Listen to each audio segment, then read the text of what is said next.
नमस्कार दोस्तों, मैं विवेक आप सभी मित्रों का माय हिंदी गुरुजी में बहुत बहुत स्वागत करता हूं। दोस्तों, अब आगे बढ़ने से पहले मैं माय हिंदी गुरुजी के उद्देश्य के संबंध में कुछ बातें आप सभी को बताना चाहता हूं। बात यह कि माय हिंदी गुरुजी को आरंभ करने के पीछे मेरा एकमात्र उद्देश्य यह है कि इसके माध्यम से मैं हिंदी व्याकरण की संपूर्ण जानकारी नई विधियों द्वारा आप सभी तक पहुंचा सकूं, ताकि जो छोटे कक्षा में पढ़ रहे छात्रगण हैं और जो प्रतियोगी परीक्षा की तैयारी कर रहे बंधु हैं, वे सभी इससे लाभान्वित हों अथवा लाभ प्राप्त कर सकें। अब आगे बढ़ने के क्रम में मैं आप सभी को कुछ पंक्तियां सुनाना चाहता हूं कि खुशी एक एहसास है जिसकी हर किसी को तलाश है।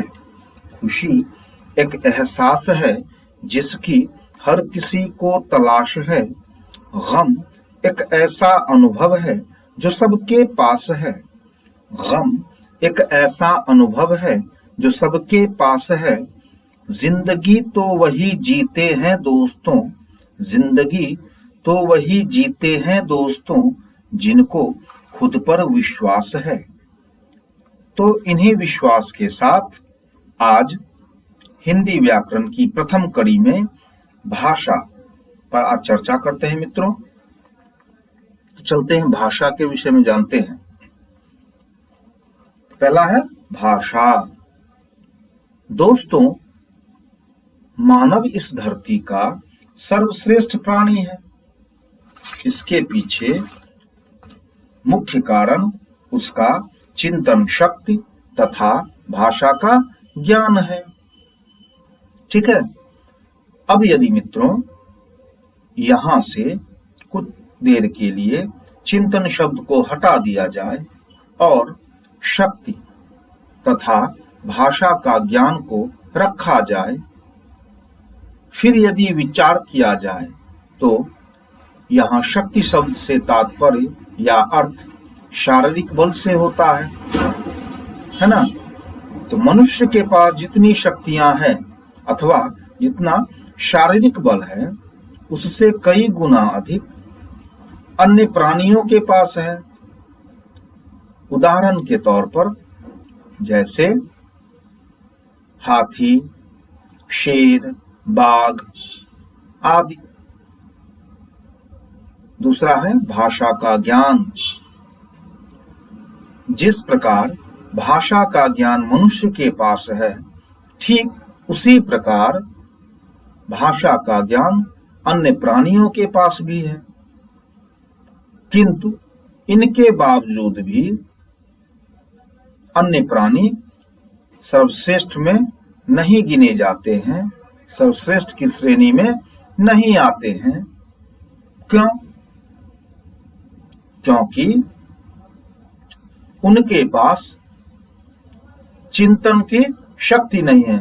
अब यहां मित्रों पहले यह जान लें कि चिंतन शब्द का क्या अर्थ होता है, तो और बात स्पष्ट हो जाएगी। तो चिंतन शब्द का अर्थ होता है विचार अथवा विचार करना।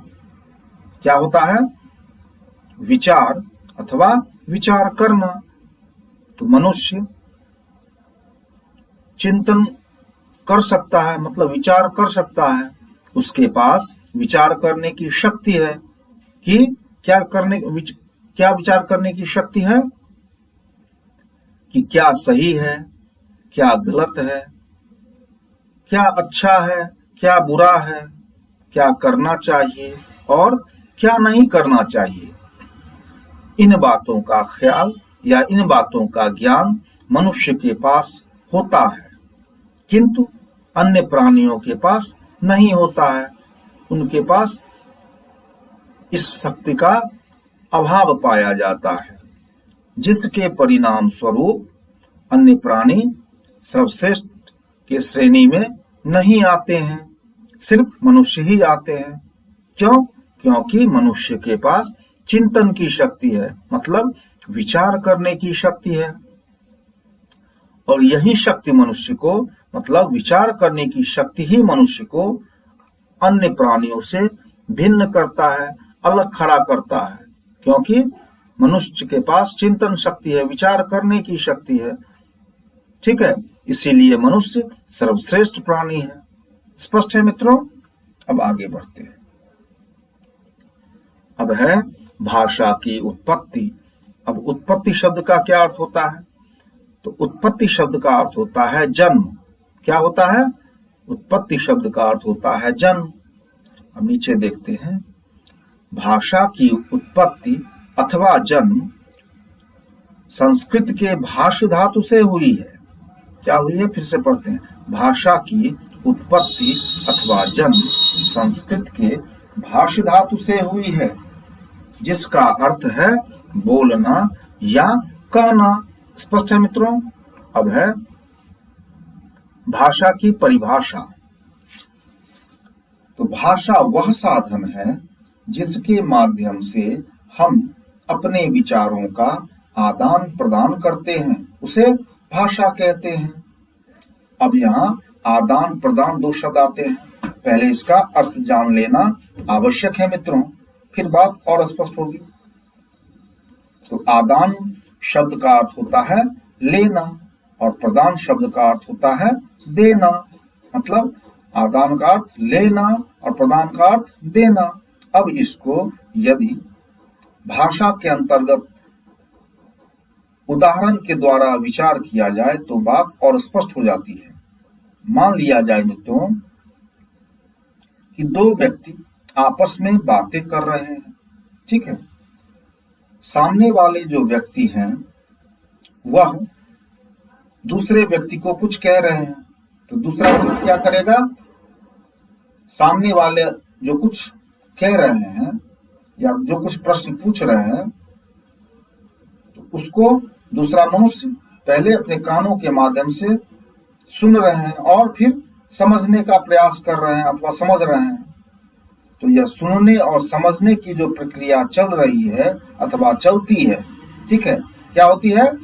सुनने और समझने की जो यह प्रक्रिया चलती है अथवा चल रही है, वह क्या हो गया? आदान। मतलब वह ले रहा, सुनने और समझने के द्वारा वह ले रहा है सामने वाले की बात को, तो वह आदान कर रहा है। और क्या है? प्रदान। प्रदान शब्द का अर्थ होता है देना। तो जब यह व्यक्ति सामने वाले की बात को सुन करके, समझ करके और उत्तर के रूप में, है ना, उत्तर के रूप में अथवा प्रतिक्रिया के रूप में देगा अथवा, तो क्या हो गया? वह प्रदान किया, मतलब उत्तर के रूप में दे दिया। तो प्रदान करना इसका अर्थ हुआ। ठीक है, स्पष्ट है? फिर से इसको पढ़ लेते हैं कि भाषा वह साधन है जिसके माध्यम से हम अपने विचारों का आदान प्रदान करते, मतलब सामने वाले से लेते हैं और उत्तर के रूप में अथवा प्रतिक्रिया के रूप में प्रदान कर देते हैं, दे देते हैं, उसे भाषा कहते हैं। स्पष्ट है मित्रों? अब है उदाहरण। जब कोई यात्री एक जगह से दूसरे जगह जाते हैं तो उन्हें किसी न किसी वाहन जैसे रेल, बस, एरोप्लेन आदि की आवश्यकता पड़ती है। अब इस पर पहले चर्चा कर लें, विचार कर लें, फिर आगे बढ़ते हैं मित्रों। ठीक है, मान लिया जाए कि कोई एक यात्री है जिसको कहीं दूर बॉम्बे अथवा दिल्ली या और अन्य जगह कहीं जाना होता है या जाना है, तो उसके मन में सर्वप्रथम क्या विचार उत्पन्न होगा?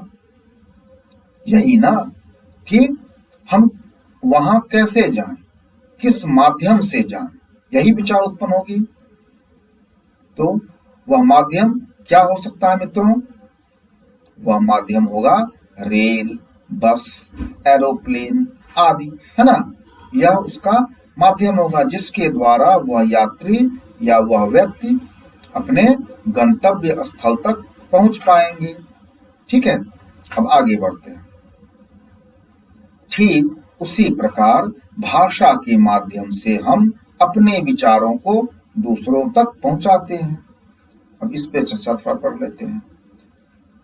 जब मनुष्य के मन में जो कुछ विचार उत्पन्न होता है या जो कुछ बातें मन में वह विचार करता है या सोचता है, तो वह क्या करता है, दूसरों तक पहुंचाने का प्रयास करता है, चाहता हुआ कि हम दूसरों को बताएं।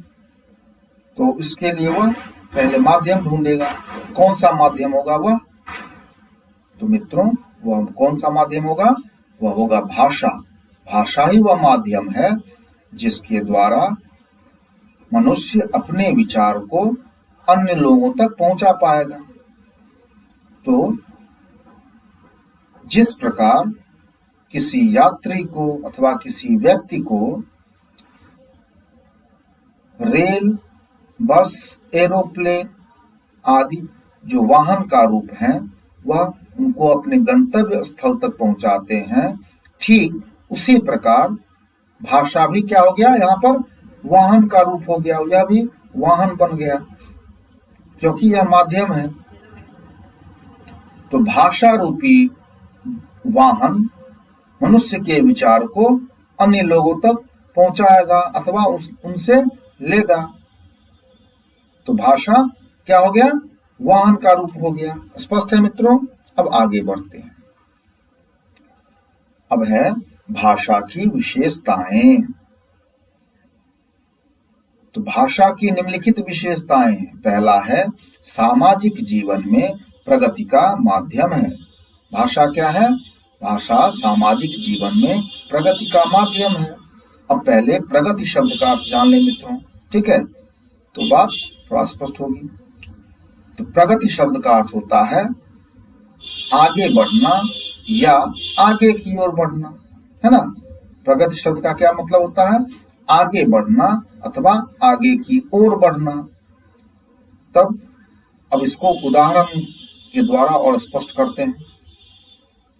मान लेते हैं कि कोई एक ऐसा व्यक्ति है जिसको भाषा का बिल्कुल ज्ञान नहीं है, वह भाषा से पूर्णतः अनभिज्ञ है ना। तो उस व्यक्ति की क्या परिस्थिति होगी, क्या स्थिति होगी?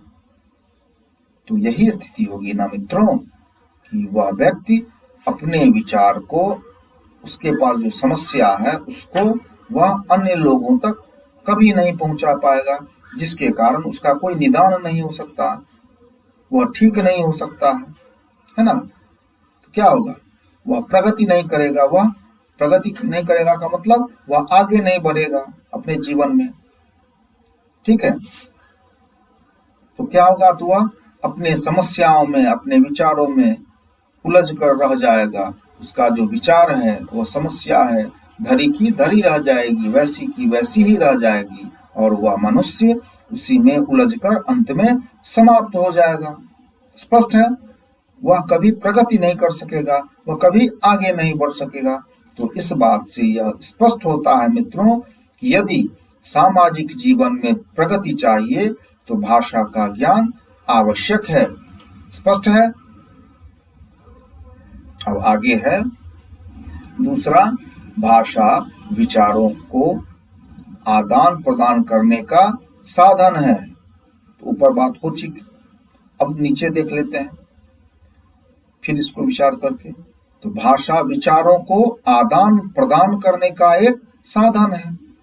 मतलब मनुष्य के मन में जो कुछ विचार है अथवा बातें हैं उनको सुनकर समझकर आदान करते हैं, फिर उत्तर के रूप में से प्रदान करते हैं अथवा प्रतिक्रिया के रूप में प्रदान करते हैं, दे देते हैं। तो वह कौन सा साधन है? तो वह है भाषा। भाषा विचारों को आदान प्रदान करने का एक साधन है। स्पष्ट है? तीसरा है, भाषा एक पीढ़ी से दूसरी पीढ़ी द्वारा हस्तांतरित होता है। क्या होता है? हस्तांतरित होता है। अब यहाँ शब्द आता है हस्तांतरित, इसका पहले अर्थ जान ले। हस्तांतरित शब्द का अर्थ होता है